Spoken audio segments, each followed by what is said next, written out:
Hello everybody, thank you for tuning into the Forgotten Film channel. Today's Forgotten Film star is Herbert Anderson. Herbert Anderson was born on March the 30th, 1917 in Oakland, California. He graduated from Oakland High School. He attended the University of California, Berkeley. When he was 23 years old, he got his first role on film. It was as an unaccredited extra, but it was a good start, and by 1941, he was starting to accept regular film roles.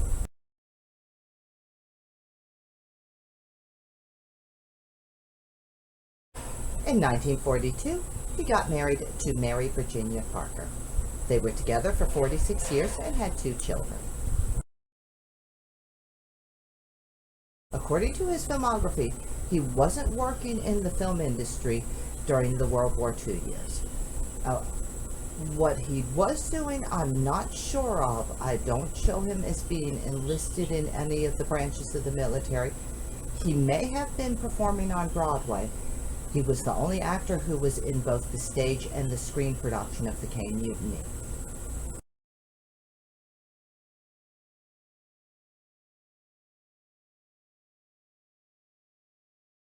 In 1947, he was back on screen, and in 1950, he was able to add television to his resume, a medium that he was perfectly suited for. Every single hit television show from the mid-1950s all the way through the mid-1970s. But the role that he's best known for is that of Henry Mitchell, Dennis's father on the hit sitcom Dennis the Menace. That show was on TV from 1959 through 1962, and it was such a classic that it's still in syndication in my area, and this is the year of 2022. His final television appearance was in a 1975 episode of The Waltons, after which he retired and lived out the rest of his life quietly with his family in Palm Springs, California. He died of congestive heart failure on June the 11th, 1994, at the age of 77. During his 35-year career in the entertainment industry, Herbert Anderson made 224 appearances on 67 different television shows. This includes his 146 appearances on Dennis the Menace. He was in 56 films and 2 made-for-TV movies. And what I have for you today on the Forgotten Film channel is his very first television appearance. It's from a 1949 television show. The name of the episode is The Mummy's Foot.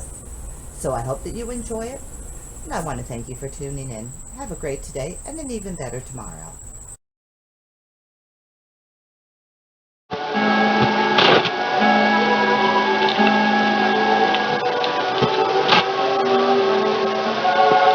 Good evening. It's your show time. Time to relax and enjoy another good yarn. The story I have for you tonight is based on the mummy's...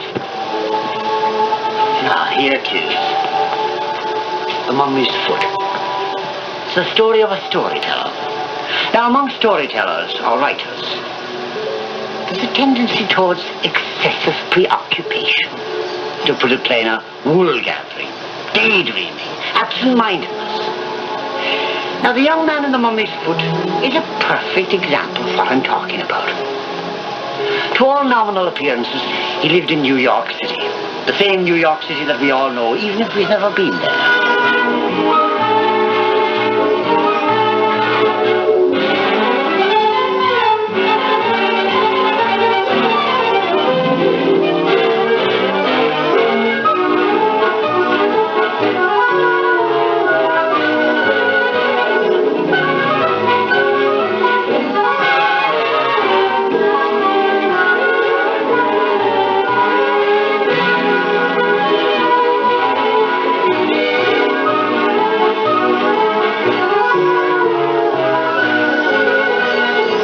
Surrounded by all the trappings of this great metropolis, and by a sizable number of people who were affected by these trappings, our young man was quite divorced from them. For Peter Renard was a playwright, a very intense young playwright.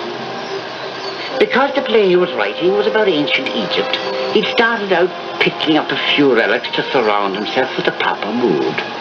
And he'd wound up by transforming a room in a Manhattan brownstone into something that looked more like the tomb of a pharaoh. It was this excessive preoccupation of Peter's that led to the difficulty with Sylvia Holmby. Sylvia had the room next door. She worked in an office in Wall Street, and there were quite a few slick, successful young businessmen who were only waiting for one small sign of interest from her. But Sylvia was in love with Peter, and that was that. Well, almost. The trouble was, the only world that existed for Peter was the world about which he was writing. Stop! Don't touch it! You'll ruin yourself. People will turn away from you. I've got the whole scene now. Believe me, Keough. Here it is. You're on your throne. Your council beside you. The whole populace awaits your decision. The trumpets blow. Da-da-da-da-da-da! No, I forgot. He'd use a ram's horn.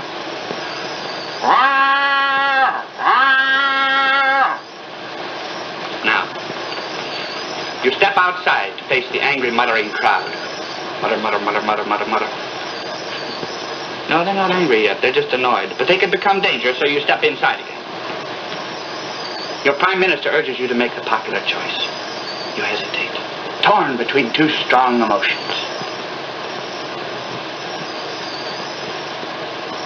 You stand there, about ready to make a decision. No, you won't make your decision here. You decide to withdraw to your private chamber. You summon before you the only person in the world who you really trust. Your beautiful daughter, the Princess Hermonthis. The princess enters. The princess pleads with you. But you're stern. She pleads some more. You're just about to unbend, just a little, when your Prime Minister comes in with fresh sunflower seeds. Now let's make it grapes. Well, we'll check research on it.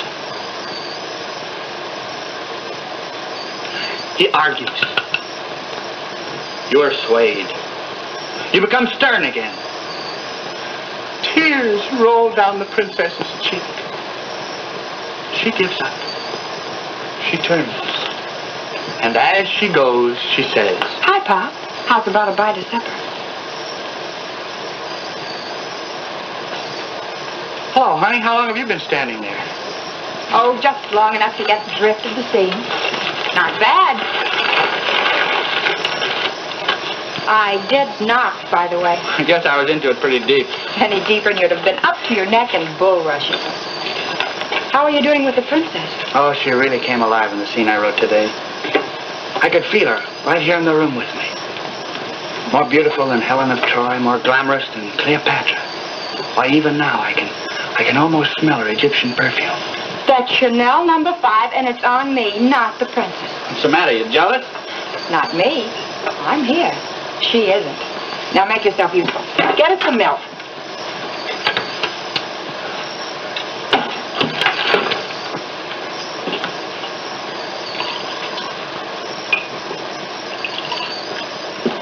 Okay, Pharaoh. Supper's on. Yeah. The Pharaoh should have had it this good. You know, you've been a big help, Sylvia. Have I? Well, you can give me one of those lines on your title page. Thanks to Miss Sylvia Holmby, without whose help this play would have been finished 2 months quicker.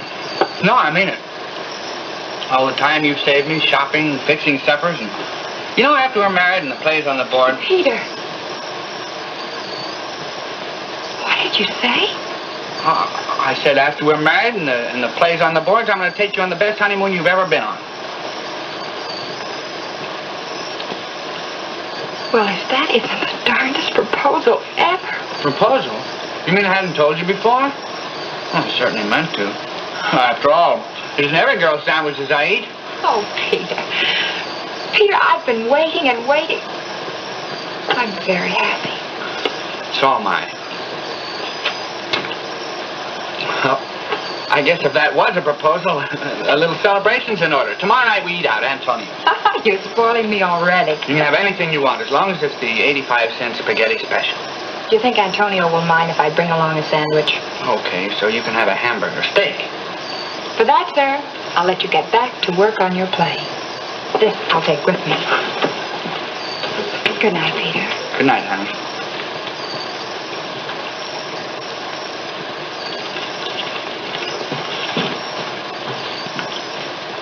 You know, I feel a great theme coming on tonight.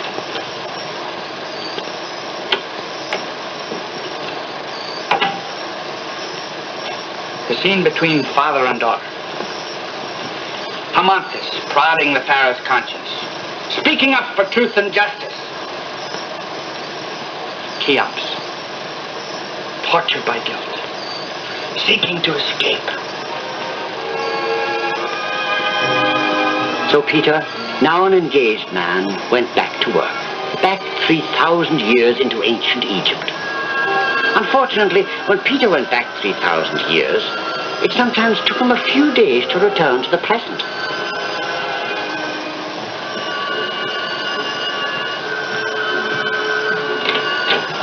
Hello, honey. Hi. I just had the luckiest break. Imagine. Peter, where have you been?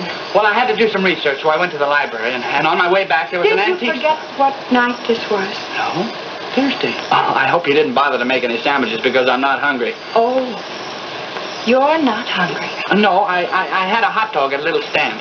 It was a lucky thing I did, too, because right next to this stand was the antique shop, and... Hey, you're all dressed up. You going someplace? Yes. I had a date to celebrate my engagement tonight. With you. Oh, I'm terribly sorry, honey. Please forgive me. Oh, Peter, I forgive you, but don't... No buts. No buts. I know you'll understand why I forgot when you see what I found at the antique store. This is almost too good to be true. There. What is it? What is it? It's a mummy's foot. Why, it's an Egyptian girl's foot, the real thing. What kind of a joke is that? No, it's almost 3,000 years old, Sylvia. A genuine relic of the 4th Egyptian dynasty. So that's where you were. Mooning over that relic when we were supposed to be celebrating our engagement. Well, you don't understand, Sylvia. You see, there's a legend that some vandals raided the Princess Amanthus' tomb, and among other things, they were supposed to have stolen her foot. Now, do you see? That may be the foot of the princess herself. Oh, Peter. Peter, I'm afraid we've made a terrible mistake. Oh, be reasonable, Sylvia. I explained why. Oh, I know. There'll always be explanations, and it'll always happen again. Maybe I'm just too practical a soul. But I can't see competing for your attention with your plays and all the characters in them. Don't be upset, honey. You said you weren't jealous of Amanthus, remember? Of course I'm not. Oh, yes, you are, and it's all my fault. Imagine telling your fiancé about another girl's beauty and glamour. As a matter of fact, Peter, the princess may have been glamorous, but she wasn't a very admirable person. What? You didn't tell me that she had 6 husbands. How'd you know that? Oh, I've been reading all about her while you were gone. 6 husbands. And as she got tired of each, she had them sealed into urns and dropped into the Nile. Oh, that's just a rumor.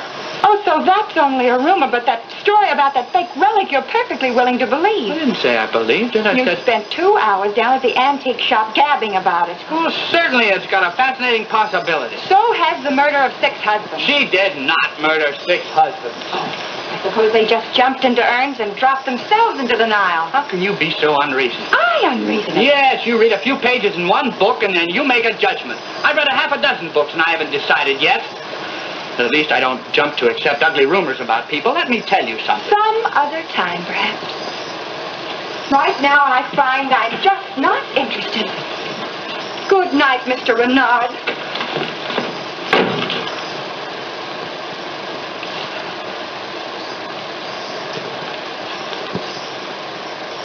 Every beautiful woman in history's been vilified, Princess. This time we're going to set the record straight.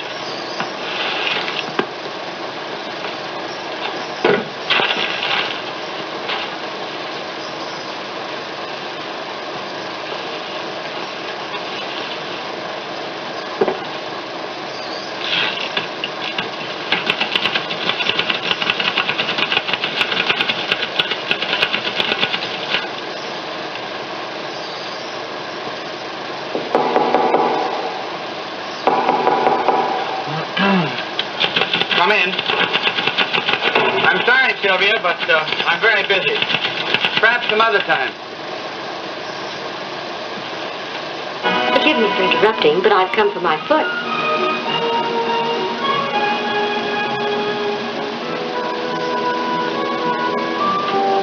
Oh, there it is. There's my foot. Oh, my darling, darling foot, I've missed you so.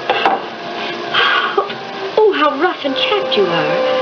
Oh, but soon you'll be massaged again with palm oil and your nails polished with a hippopotamus tooth. You're really the Princess Hermonthis? But do I look like an imposter? No, you look exactly as I described. Just as you should.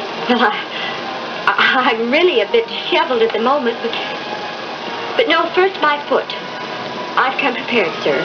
Here are 100 pieces of silver. Oh, no, Princess. Sir, you must let me buy it back from you. I want you to have it. But you don't have to pay me. After all, the foot is far more yours than mine. How sweetly you put it. Then you shall have something to replace the foot. Yes, you shall.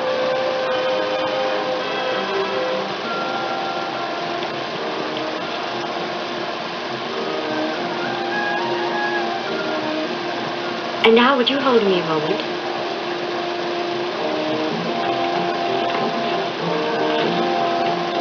Oh, my dear foot, we've been apart so long.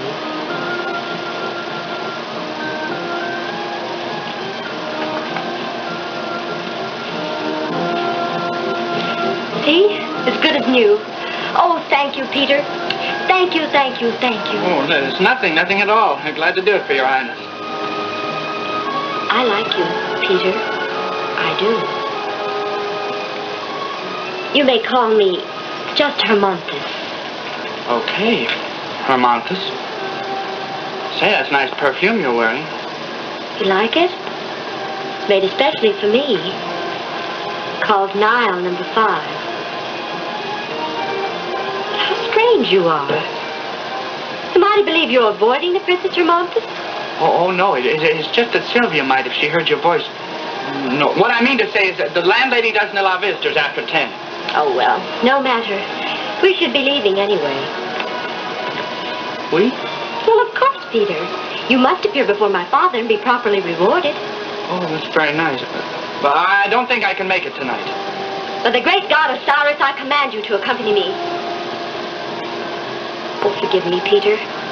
I didn't mean that. But I do want you to come to the pyramids with me.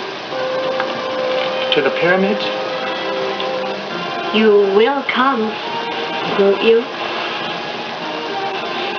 Won't you?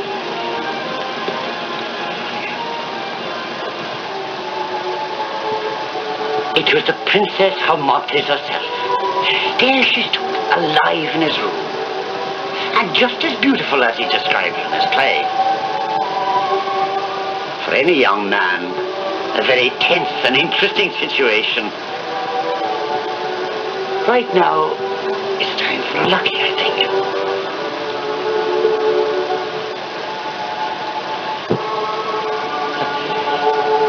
There stood Peter, face to face with a girl that he knew to be at least 2,300 years old, but who certainly didn't look her age. It made him a little nervous. Wouldn't it you?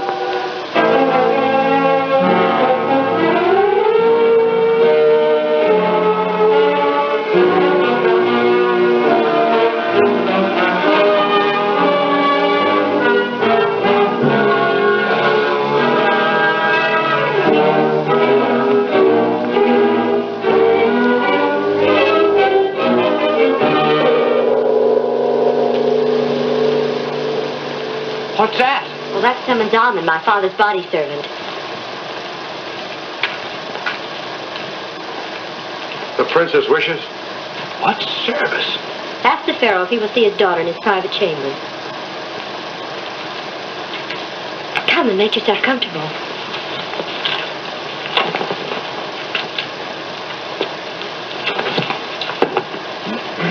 Why, Father will be very pleased to see the royal foot back in the family. He'll grant you anything you want. Well, that's very nice of him, but I can't think of a thing. Perhaps it seems a little out of your reach, but just ask for it. I'm really not deserving of it, but Yes? I'm probably asking for the impossible. But Oh, ask it, Peter, ask it. do you think your father would let me have a copy of the court records? What? Well, I'd understand if he couldn't, but you see, I'm writing a drama about you and your father. Arise. Cheops the Pharaoh come. Oh, you're impossible. Well, almost.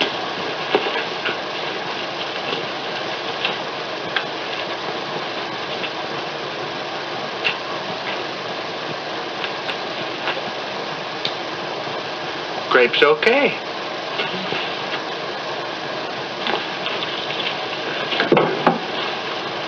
You desire a private audience, my daughter. Look, Father. It's very nice. Your foot. How did you find it? It was Peter, Father. He found it for me. Very admirable, young man. Admirable. The Pharaoh is highly pleased. He would like to know what you desire as a reward. Well, What Peter would like, Father, for returning my foot is my hand. Oh, he would he? oh, no, Your Honor. Your Majesty, I mean the princess. No need to get nervous, young man. No need at all. It's a perfectly reasonable request. And you shall have it. You shall be the seventh husband of the Princess Hermonthis. Oh, Peter, isn't it exciting? Amen, summon the court at once. No, wait. I can't do it, Hermonthis. It's impossible, Pharaoh. I'm kind of engaged to Sylvia. Sylvia? Who is Sylvia? What is she? Sylvia. Sounds un-Egyptian. Oh, what difference does it make? Father, don't you understand? He's refusing me. Amen, into the urn with him. No. Oh, Pharaoh, let me speak. Oh, wait a moment, Amen. Perhaps he wishes to reconsider. Your Majesty, I'm truly honored by the chance to marry the princess. Well, now, that's better. But I think if you think it over carefully, you'll realize that it's just not right. Father, we're just wasting time. You're being stingy about an old urn. It's not an old urn, it's a new urn. And please, what is it you would like to say? Oh, Venerable Pharaoh, may I ask your age? My age? Well, let's see, I'm, Amen, my abacus.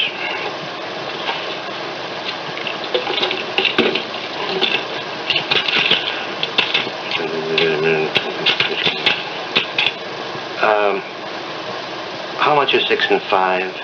11. 11. Same as 5 and 6, isn't it? Let's see, that's 2,351. Forgive my boldness, Your Majesty, but may I ask you to clasp my hand? It's a custom of my country. What is this nonsense? Why, he's making a mockery of the court of Cheops. Just as I thought, O Pharaoh. Your grip is as strong as a bar of steel. You should have felt it when I was only 2,300. Oh, Father. Oh, yeah. What is it you want to say? Consider, O Pharaoh, you are 2,351 years old and as strong as ever. The princess is over 2,300 and as beautiful as ever. I'm only 2,298. I'm just 27 years old. Consider, O Pharaoh, my people have lost the art of preserving themselves. In a mere 70 years, I'll just be a handful of dust. Is that the kind of a husband that befits the daughter of the great Cheops? Only 27. Seems a little disproportionate. And if you live only another 70 years, it hardly seems worthwhile. What do you think, Hermonthis? For the great god Osiris, I think all these are just excuses to... Is my old father going to sit there and watch his daughter? Oh!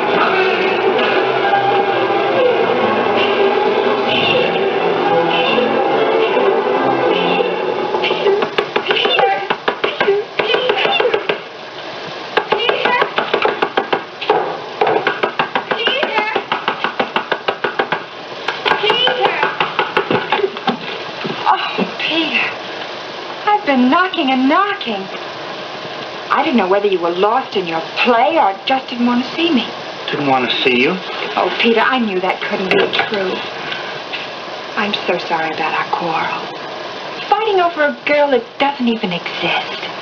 She doesn't? Now, don't start teasing me. I feel foolish enough already. You will forget what I said, won't you?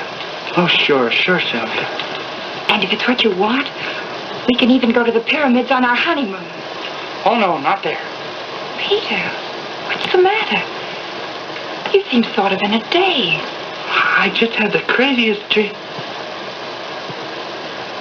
By the great god Osiris. What did you say? Nothing. Nothing at all. Sylvia, Yes, Peter? they marry you in Maryland immediately. Can we get down there in a couple of hours? Oh, yes, Peter.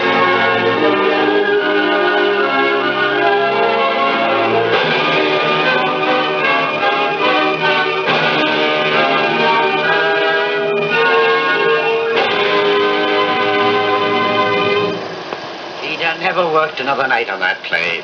No, sir. Not by the great god Osiris. After he and Sylvia were married, he switched to a modern domestic comedy. All about a young wife's problems with her husband. A rather forgetful, dreamy sort of a fellow. It was a great success, too. Ran a year and a half on Broadway.